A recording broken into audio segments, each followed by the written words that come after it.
খবর নিয়মিত আয়োজনে স্বাগত জানাচ্ছি আপনাদের সবাইকে। সাথে আছি আমি ইশরাত জাহান। মধ্যরাতে লাগা আগুনে 10 ঘণ্টা পুড়ল সচিবালয়ের 7 নম্বর ভবন। বেলা 12:15 নাগাদ আগুন পুরোপুরি নেভাতে সক্ষম হন ফায়ার সার্ভিস। কাজ করেছে 19টি ইউনিট। আগুন নেভানোর চেষ্টার সময় ট্রাক চাপায় প্রাণ গেছে এক ফায়ার ফাইটারের। আগুনের সূত্রপাত হয় 7 তলা থেকে। ক্ষতিগ্রস্ত হয়েছে ভবনের 6ষ্ঠ থেকে 9ম তলা। পুড়েছে গুরুত্বপূর্ণ নথিও। ভয়াবহ আগুনে পুড়ছে সচিবালয়। রাত প্রায় 2টার দিকের ছবি এটি। সচিবালয়ের 7 নম্বর ভবনটির বিভিন্ন অংশে জ্বলছে আগুন। মুহূর্তেই আসে ফায়ার সার্ভিস। শুরুতে আগুন নিয়ন্ত্রণে 8টি ইউনিট কাজ শুরু করে। তবে ভয়াবহতা বাড়তে থাকলে আরও 11টি ইউনিট যুক্ত হয়। সর্বমোট 19টি ইউনিটের ফায়ার ফাইটাররা আগুন নিয়ন্ত্রণে আপ্রাণ চেষ্টা চালিয়ে যান। একই সময়ে ভবনের 2 প্রান্তে আগুন জ্বলছে। 6ষ্ঠ থেকে 9ম তলা পর্যন্ত ছড়িয়ে পড়ে আগুন। অগ্নিকাণ্ডের ফলে পুরো সচিবালয় এলাকা কালো ও ঘন ধোঁয়ায় ঢেকে যায়। তবে এখনও জানা যায়নি আগুন লাগার প্রকৃত কারণ। ঘটনাস্থলে ফায়ার সার্ভিসের পাশাপাশি সেনাবাহিনী, পুলিশ, র্যাব ও বিজিবির সদস্যরাও কাজ করেন। দীর্ঘ 10 ঘণ্টা পর পুরোপুরি নেভে সচিবালয়ের আগুন। 6ষ্ঠ, 7ম ও 8ম তলার অফিসসমূহের বেশিরভাগ অংশ পুড়ে গেছে। স্থানীয় সরকার মন্ত্রণালয়, সড়ক পরিবহন মন্ত্রণালয়, ডাক ও টেলিযোগাযোগ মন্ত্রণালয়, যুব ও ক্রীড়া মন্ত্রণালয় পুড়ে ছাই। বেলা 12:15টার দিকে আগুন নিভে যাওয়ার খবর নিশ্চিত করে ফায়ার সার্ভিস। তবে এই আগুন নেভাতে গিয়ে ট্রাক চাপায় ফায়ার সার্ভিসের এক সদস্য নিহত হওয়ার খবর জানান ফায়ার সার্ভিসের ডিজি। আমাদের একজন ফায়ার ফাইটার পানির পাম্প থেকে লাইন সংযোগ করছিল। ওই সময় রাস্তা পার হওয়ার সময় একটা দ্রুতগামী ট্রাক তাকে আঘাত করে। বিল্ডিংটা রেস্ট্রিক্টেড বাট কনফাইন্ড টাইপ। অনেক সময় আগুন ধরলে সেটা দ্রুত ছড়ায় যায়, এবং যেহেতু এটা দিনের বেলা হয় নাই, আগুন যখন ধরেছে তখন তো এক্সটিংগুইশার ওখানে ব্যবহার করার মতো কেউ ছিল না, ফলে সেই কারণে হয়তো আগুনটা দ্রুত ছড়িয়ে পড়েছে। সকালেই ঘটনাস্থল পরিদর্শন করেন স্বরাষ্ট্র উপদেষ্টা। তিনি আশা প্রকাশ করেন আগুন লাগার প্রকৃত কারণ উদ্ঘাটন করতে পারবে তদন্ত কমিটি। 3 থেকে 4 টাকা না, আগুনটা 6 তলায় লাগছে, এগারোটা 7, 8 উপরের দিকে গেছে, কিন্তু নিচে আর আসতে পারে না। স্যার, প্রাথমিকভাবে আপনারা নাশকতা মনে করছেন কিনা? প্রাথমিকভাবে আমরা বলতে পারবো না, একটা ইনভেস্টিগেশনের পরে আমরা বলতে পারবো। ফায়ার সার্ভিসের এক সদস্য নিহত হওয়া ছাড়া আগুনে ক্ষয়ক্ষতির পরিমাণ জানা যায়নি। সর্বোচ্চ নিরাপত্তার জায়গায় এভাবে আগুনের ঘটনা নিয়ে প্রশ্ন তুলেছেন সচিবালয়ের কর্মকর্তা কর্মচারীরা। কেউ কেউ আবার বলছেন এটি হতে পারে নাশকতা। তাই তদন্ত কমিটিকে বস্তুনিষ্ঠ তদন্ত করার আহ্বান জানিয়েছেন তারা। রাবি সিদ্দিকী, যমুনা নিউজ, ঢাকা। ভয়াবহ আগুনের ঘটনায় দিনভরই উত্তেজনা বিরাজ করেছে সচিবালয় এলাকায়। বিদ্যুৎ ও ইন্টারনেট সংযোগ বিচ্ছিন্ন ছিল বেশ কয়েক ঘণ্টা। বন্ধ ছিল বেশিরভাগ মন্ত্রণালয়ের কাজ। সচিবালয়ের মতো গুরুত্বপূর্ণ স্থানে এমন ভয়াবহ আগুনের ঘটনাকে রহস্যজনক বলছেন কর্মকর্তা কর্মচারীরা। আগের দিন ছিল বড়দিনের ছুটি, বৃহস্পতিবার যেতে হবে কর্মস্থলে। কিন্তু ঘুম থেকে উঠেই দেখেন দাউ দাউ করে জ্বলছে সচিবালয়ের 7 নম্বর ভবনের 6ষ্ঠ থেকে 9ম তলার প্রতিটি ফ্লোর। আগুনের খবর পেয়ে ভোরেই ছুটে আসেন সচিবালয়ের কর্মকর্তা কর্মচারীরা।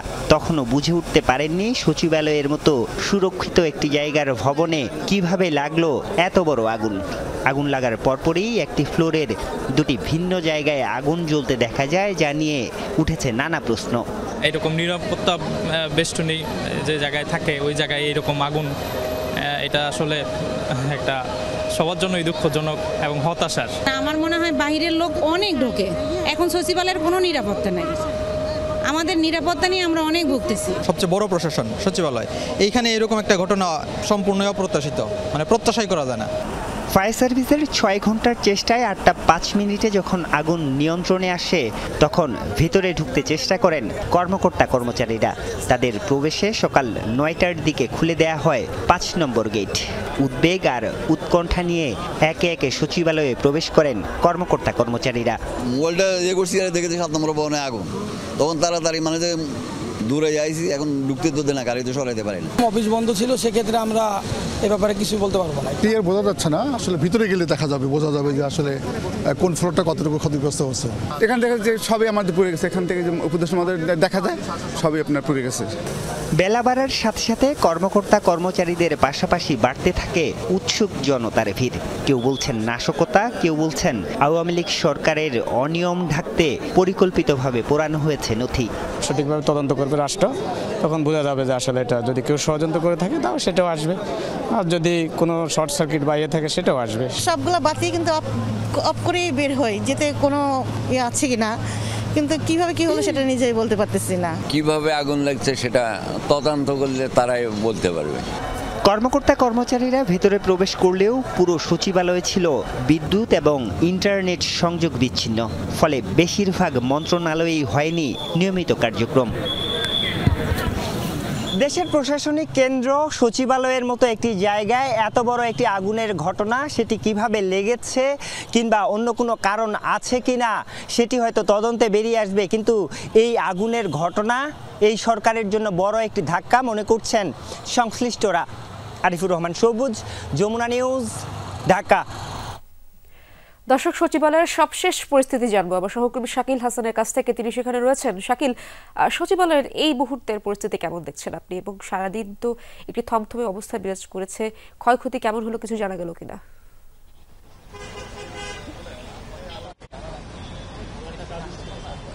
ঈষৎ আগুনের ঘটনার পর আগুন নেভানো এবং তার পরবর্তীতে দুটি তদন্ত কমিটি গঠন করা হয়েছে। একটি গঠন করা হয়েছে এই ঘটনার অনুসন্ধানের জন্য, আরেকটি তদন্ত কমিটি গঠন করা হয়েছে শ্রম মন্ত্রণালয়ের অধীনে যে কমিটি রয়েছে সেটি এই ঘটনায় যে ক্ষয়ক্ষতিগুলো হয়েছে সেই ক্ষয়ক্ষতি নিরূপণের জন্য। তো সেই দুটি কমিটি এরই মধ্যে কাজ শুরু করেছে। তবে আগুন নেভানোর পর থেকে, অর্থাৎ দুপুর 2টার পর থেকে কিন্তু সচিবালয় ঘিরে আইনশৃঙ্খলা বাহিনী নিরাপত্তা বলয় তৈরি করা হয়েছে। পাশাপাশি যারা সচিবালয়ে দিনভর কাজ করছিলেন অন্যান্য মন্ত্রণালয়ের কর্মকর্তা কর্মচারীরা এরই মধ্যে বের হয়ে গেছেন। আপনি দেখছেন যে সচিবালয়ের প্রধান ফটক যেটি রয়েছে সেটির সামনে আইনশৃঙ্খলা বাহিনীর এবং গোয়েন্দা সংস্থার সদস্যরা মোতায়েন রয়েছেন। পাশাপাশি অন্যান্য ফটক যেগুলো রয়েছে সেগুলোতেও আইনশৃঙ্খলা বাহিনীর সদস্যরা মোতায়েন রয়েছেন। এবং গতকাল রাতের যে অগ্নিকাণ্ডের ঘটনা, সেই অগ্নিকাণ্ডের ঘটনার তদন্ত নিয়ে কিন্তু এর মধ্যে কাজ শুরু করেছে কমিটি, এবং সেই অগ্নিকাণ্ডের ঘটনাটি কিভাবে ঘটল তার পুঙ্খানুপুঙ্খানু তদন্তের কাজ তারা শুরু করেছে। এবং এই অগ্নিকাণ্ডের ঘটনা নিয়ে কিন্তু সামনে অনেকগুলো প্রশ্ন এসছে, সেই প্রশ্নগুলোর উত্তর খোঁজার চেষ্টা করছে কমিটি। সেই প্রশ্নগুলোর মধ্যে বেশ কয়েকটি প্রশ্ন রয়েছে। রাতের বেলা যে সময়টিতে সচিবালয়ের নিরাপত্তার বলয় থাকার কথা এবং পুরো সচিবালয় এলাকাতে কিন্তু সিসিটিভি ক্যামেরা রয়েছে, সেগুলো পর্যালোচনা করার বিষয় রয়েছে। আইনশৃঙ্খলা বাহিনীর সদস্যরা মোতায়েন থাকেন 24 ঘন্টা, এখানে গোয়েন্দা সংস্থার সদস্যরা মোতায়েন থাকেন 24 ঘন্টা। এর মধ্যে এটি কি দুর্ঘটনা নাকি নাশকতা, এই প্রশ্নটি সবচেয়ে বড় একটি প্রশ্ন। সেই প্রশ্নের উত্তর নিশ্চয়ই তদন্ত কমিটি খুঁজবে। শাকিল, আপনি জানাচ্ছিলেন অনেকগুলো প্রশ্নের জন্ম হয়েছে, সেই প্রশ্নগুলোর উত্তর আমরাও জানতে চাই। ধন্যবাদ আপনাকে শাকিল। ফরেন সার্ভিস একাডেমিতে ব্রিফিং করছেন উপদেষ্টা রিজওয়ানা হাসান, আমরা সরাসরি চলে যাচ্ছি সেখানে।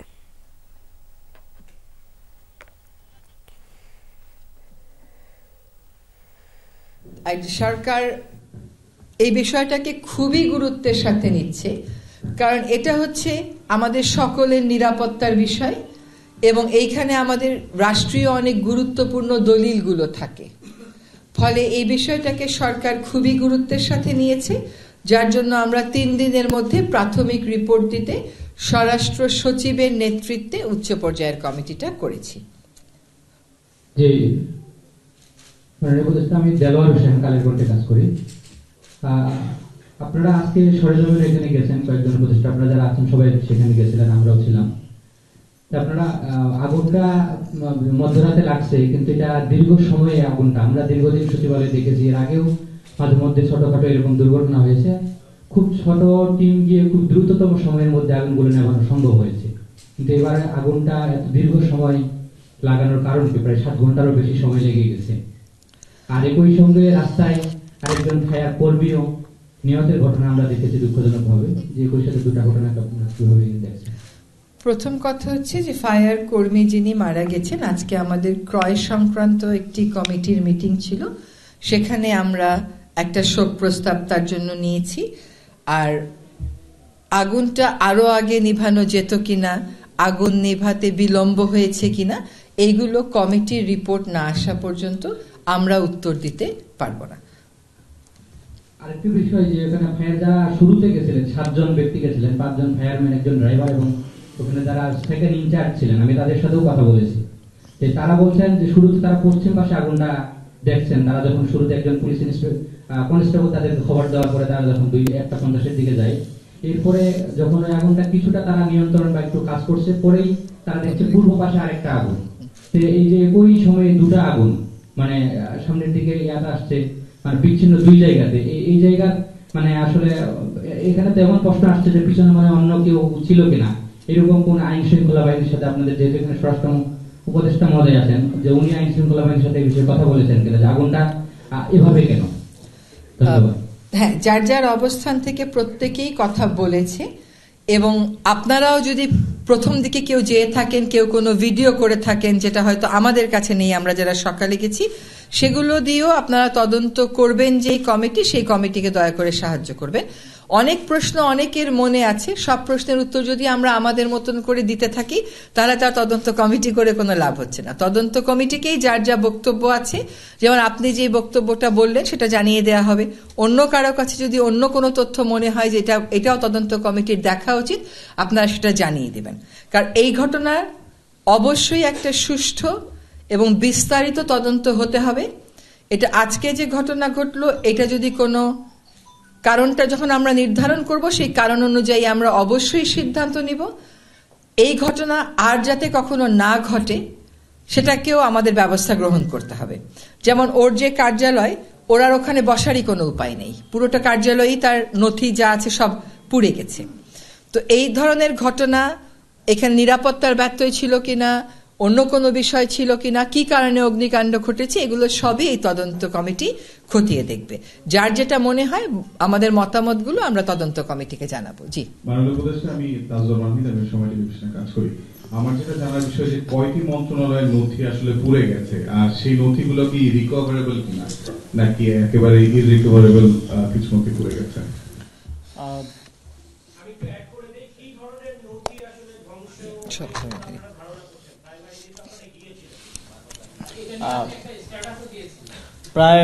প্রায় 5টি মন্ত্রণালয়ের নথি পুড়ে গেছে। এর মধ্যে আমাদের ডাক টেলিযোগাযোগ বিভাগ হচ্ছে আংশিকভাবে ক্ষতিগ্রস্ত হয়েছে, শ্রম ও কর্মসংস্থান মন্ত্রণালয় ক্ষতিগ্রস্ত হয়েছে, যুব ক্রীড়া এবং স্থানীয় সরকার পল্লী উন্নয়ন সমবায় মন্ত্রণালয়, এছাড়াও রোডস অ্যান্ড হাইওয়ে সেটাও ক্ষতিগ্রস্ত হয়েছে। এই রোডস অ্যান্ড হাইওয়ে ডিভিশন আর হচ্ছে ডাক টেলিযোগাযোগ ডিভিশন আর বাকি 3টা মন্ত্রণালয়, এই মোট 5টা মন্ত্রণালয়ের নথিগুলো ক্ষতিগ্রস্ত হয়েছে। এর মধ্যে যুব ক্রীড়া মন্ত্রণালয়ের নথির কার্যক্রম অনলাইনে থাকার কারণে সেটা আমরা রিকভার করতে পারবো, কিন্তু স্থানীয় সরকার পল্লী উন্নয়ন সমবায় মন্ত্রণালয়ের কার্যক্রম পুরোটাই অ্যানালগ ভাবে হয়, পুরোটাই ফাইলে হয়। সুতরাং যেই শাখাগুলোর নথিগুলো আসলে পুড়ে গেছে সেগুলো কতটুকু রিকভার করা যাবে সেটা ক্ষয়ক্ষতি নিরূপণ করার জন্য আমাদের মন্ত্রণালয় পর্যায়ে একটা কমিটি আমরা করেছি। সেই কমিটি কাজ করে একটা রিপোর্ট প্রদান করলে আমরা বুঝতে পারবো যে আসলে আমাদের কি পরিমাণ ক্ষয়ক্ষতি হয়েছে, কোনটা রিকভারেবল আর কোনটা রিকভারেবল না।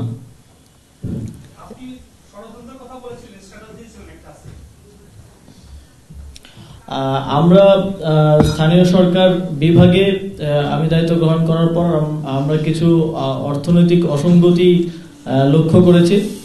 বিশেষ করে একটা জেলায়, পিরোজপুর জেলায়, যেই বিভিন্ন প্রকল্পের যেই বরাদ্দ দেওয়া হতো সেখানকার পিডি সহ সেখানে পুরো একটা কার্টেল করে সেখানে অর্থ লোপাটের প্রাথমিক প্রমাণ আমরা পেয়েছি, এবং এর সাথে সাবেক মুখ্য সচিবেরও প্রাথমিক সম্পৃক্ততার প্রমাণ পাওয়া গিয়েছে। সেটার বিস্তারিত তদন্ত এখনো চলছে, তবে সেটা আমরা প্রথমে ধারণা করেছিলাম যে সেই তদন্তের যেই ফাইলগুলো ছিল মন্ত্রণালয়ে সেগুলো ক্ষতিগ্রস্ত হয়েছে, কিন্তু যেহেতু পিরোজপুর জেলা পর্যায়ে এটা সংগঠিত হয়েছে, জেলা থেকে আবার আমরা ফাইলগুলো রিকভার করতে পারবো। এখন আমাদের তদন্ত কর্মকর্তারা পিরোজপুরে আছেন, তো এই যে অর্থ লোপাটের যে বিষয়টা, এটাকে আমরা রিকভার করে আমাদের তদন্ত কার্যক্রম পরিচালনা করতে পারবো। মাননীয় উপদেষ্টা, আমি তোফাজ্জল হোসেন। মাননীয় উপদেষ্টা, আমি কাজ করি দাবি স্ট্যান্ডার্ডে। আপনারা আজকে বলেছেন যে সরকারকে ব্যর্থ করে দেওয়ার জন্য একটি ষড়যন্ত্র হতে পারে। আপনাদের এই কথার প্রেক্ষিতে দেশের মানুষ আজকে অনেকেই সোশ্যাল মিডিয়ায় তাদের খুব আলোচনা সমালোচনা হয়েছে। অনেকে বলছে আপনারা ক্ষমতা আসার পরে যে বিশেষ করে 14, 18 এবং 24 যে নির্বাচনগুলো যারা আমলারা করেছে তাদেরকে দেশের মানুষ আমলা লীগ হিসাবে জানে, এবং এদের সহযোগী ছিলেন মিডিয়ার কিছু ব্যক্তিত্ব যাদেরকে মিডিয়া লীগ মনে করে অনেকে। তো দেশের মানুষের যারা রক্ত দিল তাদের প্রশ্ন হচ্ছে, আপনারা ক্ষমতায় গিয়ে এই সমস্ত যারা ফৌজদারি অপরাধের সাথে জড়িত তাদেরকে ছাড় দিচ্ছেন কেন? সবাই মনে করছে আপনারা ছাড় দিচ্ছেন, তাদের সাথে সহযোগী হয়ে কাজ করছেন এবং আপনারা তাদের ব্যাপারে সফট। দেশের মানুষের এই প্রশ্ন বা ক্ষোভের জায়গাগুলো ব্যাখ্যা দিন।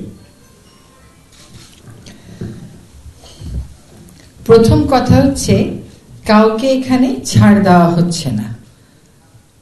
কাউকে অপরাধী সাব্যস্ত করার আগে রাষ্ট্রীয় পর্যায়ে তার বিরুদ্ধে একটা তদন্ত তো করতে হয়। সেই তদন্তের কাজ করে অনেকের বিরুদ্ধেই ব্যবস্থা গ্রহণ করা হয়েছে, অনেককেই চাকরি থেকে সরানো হয়েছে, কাউকে কাউকে ওএসডি করা হয়েছে, কেউ কেউ এমনকি কারাগারেও গেছেন। ফলে ছাড় দেওয়া হচ্ছে না। আর দ্বিতীয় কথা হচ্ছে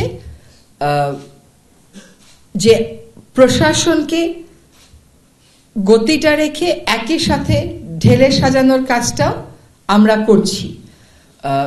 এটা এমন না যে কোনো একজন দাগী আসামি আছেন যার বিরুদ্ধে অনেক অভিযোগ আমাদের কাছে এসছে, কিন্তু আমরা কোনো তদন্ত প্রক্রিয়া শুরু করিনি। ফলে যেহেতু আইনানুগ প্রক্রিয়া ফলো করে সরকারকে এগোতে হয়, সেজন্য সরকার সেই আইনানুগ প্রক্রিয়া ফলো করছে। দর্শক, ফরেন সার্ভিস একাডেমিতে উপদেষ্টাদের ব্রিফিং আমরা শুনছিলাম। আগুনে ভয়াবহ ক্ষতিগ্রস্ত হয়েছে এলজিআরডি, সড়ক, টেলিযোগাযোগ, যুব ক্রীড়া সহ 4 মন্ত্রণালয়। এসব মন্ত্রণালয়ের বেশিরভাগ রুমে থাকা প্রকল্পের ফাইলপত্র, দুর্নীতি তদন্তের নথি, বাজেটের ডকুমেন্ট, আসবাবপত্র পুড়ে গেছে। নাশকতা নাকি শর্ট সার্কিট তা খতিয়ে দেখতে স্বরাষ্ট্র ও শ্রম মন্ত্রণালয় আলাদা 2টি তদন্ত কমিটি করেছে। তবে আগুনের ধরন দেখে নাশকতার অভিযোগ করছেন প্রত্যক্ষদর্শীরা। প্রশাসনের প্রাণকেন্দ্র সচিবালয়ে বিভিন্ন মন্ত্রণালয়ের কার্যক্রম পরিচালিত হয় 11টি ভবনে। এর মধ্যে 7 নম্বর ভবনে ঘটে ভয়াবহ আগুনের ঘটনা। দীর্ঘ 10 ঘন্টার তৎপরতায় আগুন নিয়ন্ত্রণে আসলেও পুড়ে যায় ভবনের 4টি ফ্লোরের বেশিরভাগ রুম। সবচেয়ে বেশি ক্ষতিগ্রস্ত হয়েছে স্থানীয় সরকার মন্ত্রণালয়। বড় মন্ত্রণালয় হিসেবে পরিচিত এলজিআরডির 2 ফ্লোরের বেশিরভাগ রুমই পুড়ে গেছে। পুড়েছে সচিবের রুমও। এর উপরের ফ্লোরে টেলিযোগাযোগ উপদেষ্টার রুম সহ ক্ষতিগ্রস্ত হয়েছে যুব ক্রীড়া, সড়ক পরিবহন ও শ্রম মন্ত্রণালয়ের বেশ কয়েকটি কক্ষ। এতে দীর্ঘ সময়ের পুরনো নথিপত্র, প্রকল্প, বাজেটের গুরুত্বপূর্ণ ফাইল, কম্পিউটার ও আসবাবপত্র পুড়ে ছাই হয়েছে। মানে ফাইলপত্র, ক্যাবিনেট, আপনার আলমারি, সুকেস যেগুলো ছিল, কম্পিউটার, টেলিভিশন সবই মোটামুটি পুড়ে গেছে। স্থানীয় সরকার বিভাগের সচিব মহোদয়ের রুম দেখলাম যেটা মানে 90% পুড়েই হয়ে গেছে। সমস্ত মানে কাগজপত্র, সব নথিপত্র যেগুলি আছে সরকারের যে কাজকর্ম সব ডিস্ট্রয় হয়ে গেছে। অনেক ক্ষতি হয়েছে, যেমন স্থানীয় সরকার মন্ত্রণালয়, সড়ক পরিবহন মন্ত্রণালয় যেগুলো ভবনে আছে সেগুলোতে ব্যাপক ক্ষয়ক্ষতি হয়েছে। কাগজপত্র যেখানে যাচ্ছে সম্পূর্ণ শেষ আর কি, কোনোটাই বাদ রাখে না আর কি। এটা পরিকল্পিত। 9তলা ভবনটিতে আগুন কিভাবে লেগেছে, কারণ কি, এর সাথে কেউ জড়িত কিনা তা তদন্তে 2টি কমিটি গঠন করা হয়েছে। স্বরাষ্ট্র ও শ্রম মন্ত্রণালয়ের আলাদা 2 কমিটি 7 কার্য দিবসের মধ্যে রিপোর্ট দিবে। দুর্যোগ ব্যবস্থাপনা উপদেষ্টা জানিয়েছেন, আগুনের কারণ শর্ট সার্কিট নাকি নাশকতা তা খতিয়ে দেখে ব্যবস্থা নেওয়া হবে। তো সুরক্ষিত জায়গায় এরকম আগুন লেগেছে, সেটা আমাদের সবাইকে তো উদ্বিগ্ন করেছে। তো আশা করছি যে পূর্ণাঙ্গ তদন্তের পরে এটা অতি দ্রুত এটার জানা যাবে। সূত্রপাতটা কীভাবে, আমরা একটা হাই পাওয়ার তদন্ত কমিটি করে দিছি। এই তদন্ত কমিটি খুব তাড়াতাড়ি রিপোর্টটা দিলে আপনারা জানতে পারবেন এটা সূত্রপাত কীভাবে এবং কেন এই ভয়টা সংগঠিত হয়েছে। যারা আগুনের ঘটনা পরিদর্শন করেছেন, দেখেছেন কাছে গিয়ে, তারা বলছেন আগুনের যে ধরন, এতে নাশকতার ঘটনা উড়িয়ে দেওয়া যায় না। কেউ কেউ বলছেন একই ফ্লোরে দুটি ভিন্ন স্থানে আগুন সন্দেহের অন্যতম কারণ। আবার স্থানীয় সরকার ও টেলিযোগাযোগ মন্ত্রণালয়ে আগুনের ঘটনাকেও আমলে নিচ্ছেন তারা, কারণ এই দুই মন্ত্রণালয়ের দায়িত্বে দুই ছাত্র উপদেষ্টা নাহিদ ইসলাম ও আসিফ মাহমুদ। এলজিইডি মন্ত্রণালয়ের কয়েক হাজার কোটি টাকার দুর্নীতির তদন্ত শুরুর কারণেই নাশকতা কিনা এ নিয়ে ভেরিফাইড পেজে স্ট্যাটাস দিয়েছেন উপদেষ্টা আসিফ মাহমুদ। ছাত্রনেতা সার্জিস আলমও অগ্নিকাণ্ডকে নাশকতা মনে করেন। আগুনের সূত্রপাত এক জায়গা হলে ধরেন তার আশপাশ যদি পুড়ে যেত, কিন্তু দেখা যাচ্ছে যে বিল্ডিংয়ের এই মাথা থেকে ওই মাথা মাঝখান দিয়ে আগুন লেগেছে, আবার মাঝখান দিয়ে অনেকখানি পুড়েছে, আবার দুই সাইড পুড়েছে। একই ফ্লোরে এক মাথায় আপনার এলজিআরডির আর এক মাথায় হচ্ছে আপনার ডাক টেলিযোগাযোগ। যেভাবে আসলে আগুন লেগেছে তাতে, বা আগুনের যে ধরন, তাতে আমাদের কাছে মনে হচ্ছে যে স্বাভাবিক ঘটনা না, এর পেছনে ষড়যন্ত্র থাকতে পারে। কর্মকর্তা কর্মচারীরা জানান, সচিবালয়ের ইতিহাসে এমন ভয়াবহ আগুনের ঘটনা নজিরবিহীন। তাই তদন্তের মাধ্যমে দ্রুত কারণ চিহ্নিত করা জরুরি। বলেন, ফায়ার সার্ভিস দ্রুত উদ্ধার তৎপরতা চালাতে পারেনি, এর কারণ প্রবেশপথগুলো ফায়ারের গাড়ি ও লেডার উপযোগী নয়। Alamgir Swapan, Jamuna news, Dhaka. Fire fighter Swanur Zaman নয়নের প্রথম জানাজা শেষ হয়েছে ফায়ার সার্ভিস ও সিভিল ডিফেন্সের হেডকোয়ার্টারে। জানাজায় অংশ নেন স্বরাষ্ট্র উপদেষ্টা অবসরপ্রাপ্ত লেফটেন্যান্ট জেনারেল মোহাম্মদ জাহাঙ্গীর আলম চৌধুরী। বাদ জোহর ফায়ার সার্ভিস ও সিভিল ডিফেন্সের হেডকোয়ার্টারে জানাজা সম্পন্ন হয়। এ সময় স্বরাষ্ট্র উপদেষ্টা সাংবাদিকদের এক প্রশ্নের জবাবে বলেন, এই ঘটনার বিচার অবশ্যই হবে। নয়নের মৃত্যুর ব্যর্থতার দায় স্বীকার করে নেন তিনি। আইনশৃঙ্খলা বাহিনী আরও বেশি সচেতন থাকলে এ ধরনের ঘটনা এড়ানো সম্ভব হতো বলেও মনে করেন স্বরাষ্ট্র উপদেষ্টা। রাত 3:15 দিকে ট্রাকের ধাক্কায় সোয়ানুর জামান নয়ন গুরুতর আহত হন।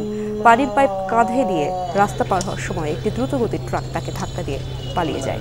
ঢাকা মেডিকেল কলেজ হাসপাতালে নিয়ে যাওয়ার পর ডাক্তার নয়নকে মৃত ঘোষণা করেন। সে খুবই ভালো ফাইটার ছিল, এই জন্য তারাই কিন্তু স্পেশাল টিমের জন্য আনা হয়েছিল। এই বিচার তো অবশ্যই হবে। আমার একটা কর্মী মারা গেল, এটা আমার একটা ব্যর্থতা না।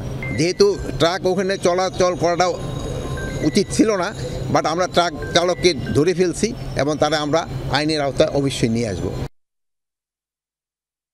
সচিবালয় অগ্নিকাণ্ডের ঘটনায় উদ্বিগ্ন বিএনপি। দলের নেতারা এই ঘটনায় জড়িতদের 24 ঘণ্টার মধ্যে আইনের আওতায় আনার দাবি জানিয়েছেন।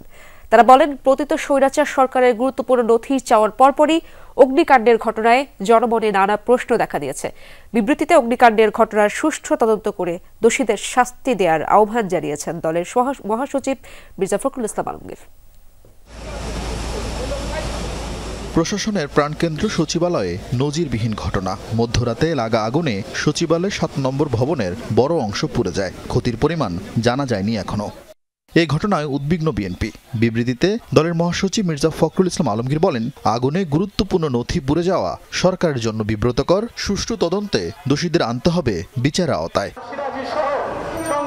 জাতীয় প্রেস ক্লাবের সামনে এক অনুষ্ঠানে বিএনপি নেতা জয়নুল আবদিন ফারুক বন্ধ সচিবালয়ে আগুন লাগার উৎস নিয়ে প্রশ্ন তোলেন। বলেন, সচিবালয় থেকে পতিত স্বৈরাচারের দোষীদের বের না করায় ষড়যন্ত্র অব্যাহত রয়েছে।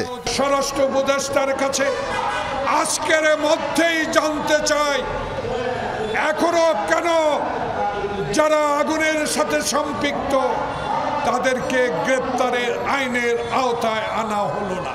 ঢাকা রিপোর্টার্স ইউনিটিতে আরেক অনুষ্ঠানে বিএনপি সিনিয়র যুগ্ম মহাসচিব রুহুল কবির রিজভিও প্রায় একই প্রশ্ন তোলেন। বলেন, সরকার গুরুত্বপূর্ণ নথি তলবের পরই সচিবালয়ে আগুন ভিন্ন কিছুরই ইঙ্গিত দেয়। উচ্চ পর্যায়ে নিরপেক্ষ ব্যক্তিকে দিয়ে একটা তদন্ত হওয়া উচিত, কারণ গতকাল শেখ হাসিনার এবং তার দোসরদের কিছু নথি চাওয়ার পর সচিবালয়ের অনেক নথি পড়ে যাওয়া এবং ভয়াবহ অগ্নিকাণ্ড, এইটা মানুষকে ভাবিয়ে তুলেছে, মানুষের মনে প্রশ্ন দেখাচ্ছে। একই অনুষ্ঠানে স্থায়ী কমিটির সদস্য নজরুল ইসলাম খান বলেন, অন্তর্বর্তীকালীন সরকার বিএনপির প্রতিপক্ষ হওয়ার মতো যোগ্য নয়। সে গণতন্ত্র পুনঃপ্রতিষ্ঠা ক্ষেত্রটা প্রস্তুত করে একটা নির্বাচনের আয়োজন করবেন। তাই তো প্রতিষ্ঠিত যেসব রাজনৈতিক দলগুলি তাদের সম্পর্কে কমেন্ট করা, সমালোচনা করার কি দরকার তাদের? তারা কি প্রতিপক্ষ আমাদের? আমরা তো মনে করি না তাদের প্রতিপক্ষ, এবং তারা আমাদের প্রতিপক্ষ হওয়ার যোগ্য। বিএনপি নেতারা বলেন, সাবধানতা ও রাজনৈতিক দলের মতামত উপেক্ষা করলে চক্রান্ত অব্যাহত রাখবে ষড়যন্ত্রকারীরা। মিথ্যা সমালোচনার মাধ্যমে। আরিফিন শাকিল, যমুনা নিউজ, ঢাকা। সচিবালয়ের মতো কেপিআই স্থাপনায় কিভাবে লাগলো আগুন? নেভাতেও লেগে গেল 10 ঘন্টা। প্রশ্ন উঠেছে কেন? অগ্নি নিরাপত্তা বিশ্লেষকরা বলছেন, নির্বাপনের যথেষ্ট ব্যবস্থা ছিল না সচিবালয়ে। পানি আনতে হয়েছে বাইরে থেকে। নতুন গেট করার সময় নিরাপত্তা ঝুঁকির কথা বলা হলেও তা আমলে নেননি তখনকার কর্তারা।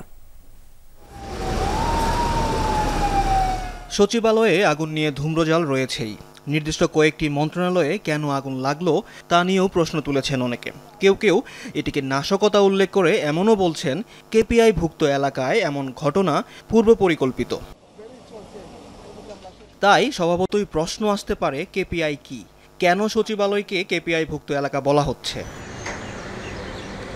কেপিআই মানে কি পয়েন্ট ইনস্টলেশন, যা সরকার তথা দেশের গুরুত্বপূর্ণ স্থাপনাকে বলা হয়ে থাকে। কেপিআই নিরাপত্তা নীতিমালায় এর সুস্পষ্ট সংজ্ঞা দেওয়া হয়েছে, যেখানে বলা হয়েছে কেপিআই এমন সব স্থাপনা যা ক্ষতিগ্রস্ত হলে দেশের প্রতিরক্ষা সামর্থ্য বা জাতীয় নিরাপত্তা আর অর্থনীতি চরমভাবে বিপর্যয়ে পড়ে। সাধারণত কঠোর নিরাপত্তার মধ্যে থাকে বিশেষ এই এলাকা বা স্থাপনা। অতিরিক্ত নিরাপত্তা রক্ষিত থাকেই। উঁচু মজবুত প্রাচীর এবং তার উপর কাঁটাতারের বেড়া দিয়ে ঘিরে রাখার বিধান আছে।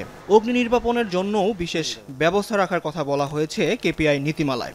সেখানকার কর্মকর্তা কর্মচারীদেরও পরিচয়পত্র দেখিয়ে স্থাপনায় প্রবেশের বিধান রয়েছে। দর্শনার্থী প্রবেশেও রয়েছে কড়াকড়ি। কেপিআই হিসাবে কেবল একটা বিল্ডিং না, এটা পুরা সচিবালয় হলো কেপিআই। সেই হিসাবে তার যে নিরাপত্তা ব্যবস্থা এবং একটা পুরাপুরি একটা সেফটি প্ল্যান থাকার কথা, সেটাকে ভেদ করে এই অগ্নিকাণ্ড ঘটনা ঘটে গেল।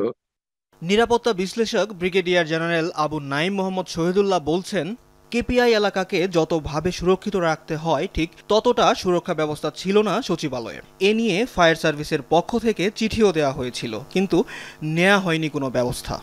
সৌন্দর্য বর্ধনের জন্য গেট করা হলো এবং গেটের উপরে ছাউনি দেওয়া হলো। তো এখানে কিন্তু ফায়ার সার্ভিস পত্র দিয়েছেন বলে আমি জানতে পেরেছি যে এই ছাউনিটা যে এই টার্ন টেবিল ল্যাডারকে বাধাগ্রস্ত করছে সেটা জানানো হয়েছে। এই নিরাপত্তা বিশ্লেষকের মতে, একটি সংস্থাকে এমন ঘটনার জন্য দায়ী করলে চলবে না। এখানে দায় অনেকের। ফায়ার সার্ভিস তো অবশ্যই, নিরাপত্তা বাহিনীর ভিতরে পুলিশ, সব রকম নিরাপত্তা বাহিনী থাকবে, এমনকি সেনাবাহিনী, আর্ম ফোর্সেস দেরকেও কেপিআই এর লিস্ট দেওয়া হয় এবং তাদেরও অল্টারনেটিভ প্ল্যান থাকে। সার্বিকভাবে এটা তদন্ত করা দরকার এবং একটা ডিপার্টমেন্ট না, সবগুলো ডিপার্টমেন্টই এর জবাবদিহিতাতে নিয়ে আসতে হবে। ব্রিগেডিয়ার নাইমের মতে, যে কোনো দুর্ঘটনায় দমকল কর্মীদের নিরাপত্তা নিশ্চিত করতে হয় অন্যদের। সচিবালয়ে যা করা হয়নি, তাই ট্রাক চাপায় প্রাণ গেছে এক ফায়ার ফাইটারের। রাসেল শেখ, যমুনা নিউজ। একদম ফ্রেশ বিশ্বমানের প্রযুক্তির সকল সুবিধা নিয়ে ভালো থাকুন আপনিও। কঙ্কা। পূর্বাচল নতুন শহর প্রকল্পে সরকারি প্লট বেআইনিভাবে নিজেদের নামে করিয়ে নেওয়ার অভিযোগ। সাবেক প্রধানমন্ত্রী শেখ হাসিনা, শেখ রেহানা সহ তাদের পরিবারের 6 জনের বিরুদ্ধে অনুসন্ধান শুরু করেছে দুদক। এছাড়াও সাবেক বিদ্যুৎ প্রতিমন্ত্রী নসরুল হামিদের বিরুদ্ধেও মামলা করেছে দুদক। বিকেলে ব্রিফিংয়ে এসব তথ্য জানান সংস্থাটির মহাপরিচালক। ছাত্র জনতার অভ্যুত্থানে ক্ষমতাচ্যুত শেখ হাসিনার বিরুদ্ধে কেবল হত্যার অভিযোগেই মামলা হয়েছে 250 শতাধিক। অভিযোগ জমা পড়েছে আন্তর্জাতিক অপরাধ ট্রাইব্যুনালে। এবার তার বিরুদ্ধে দুর্নীতির অভিযোগের অনুসন্ধান শুরু করেছে দুর্নীতি দমন কমিশন দুদক। বিকেলে দুদকের এক ব্রিফিংয়ে সংস্থাটির মহাপরিচালক জানান, পূর্বাচলের প্লট অবৈধভাবে নিজেদের নামে করিয়ে নেয় হাসিনা, রেহানা সহ শেখ পরিবারের 6 জনের বিরুদ্ধে অনুসন্ধান শুরু করেছে সংস্থাটি। রাজনৈতিক বিবেচনায় সরকারের 13 ধারার ক্ষমতা বলে জনাব শেখ হাসিনা, সাবেক প্রধানমন্ত্রী, গণপ্রজাতন্ত্রী বাংলাদেশ সরকার ঢাকার বিরুদ্ধে ক্ষমতার অপব্যবহার, বিভিন্ন অনিয়ম ও দুর্নীতির মাধ্যমে রাজুকের ঊর্ধ্বতন কর্মকর্তাদের যোগ সাজসে নতুন শহর প্রকল্পের 27 সেক্টরের কূটনৈতিক জোনের 203 নং রোড হতে 10 কাঠা করে মোট 60 কাঠা 6টি প্লট বরাদ্দ নেয়ার অভিযোগের বিষয়ে অনুসন্ধানের সিদ্ধান্ত গৃহীত হয়েছে। এ সময় মহাপরিচালক জানান ৬,০০০ কোটি টাকা অস্বাভাবিক লেনদেনের অভিযোগে সাবেক বিদ্যুৎ প্রতিমন্ত্রী নসরুল হামিদ বিপু, তার স্ত্রী ও সন্তানের বিরুদ্ধে ৩টি পৃথক মামলা করেছে দুদক। সাবেক প্রতিমন্ত্রী হিসাবে কর্মরত থাকাকালীন সময়ে ক্ষমতার অপব্যবহার করে জ্ঞাত আয়ের উৎসের সাথে সঙ্গতিবিহীন ৩৬ কোটি টাকারও বেশি মূল্যে স্থাবর সম্পদ অর্জন করেছেন এবং নিজ নামে ৯৮টি ব্যাংক হিসাবে মোট ৩,১৮১ কোটি টাকা জমা এবং ৩,১৮০ কোটি টাকা উত্তোলনের মাধ্যমে অস্বাভাবিক লেনদেন এবং সন্দেহজনক লেনদেনের মাধ্যমে দুর্নীতি প্রতিরোধ আইন ১৯৪৭-এর ৫-২ ধারায় আজকে এই মামলাটি রুজু করা হয়েছে। প্রতারণা ও জালিয়াতির মাধ্যমে প্রশাসন ক্যাডারে চাকরি নেওয়ার অপরাধে মামলা হয়েছে নওগাঁ আত্রাই উপজেলার ইউএনও কামাল হোসেনের বিরুদ্ধে।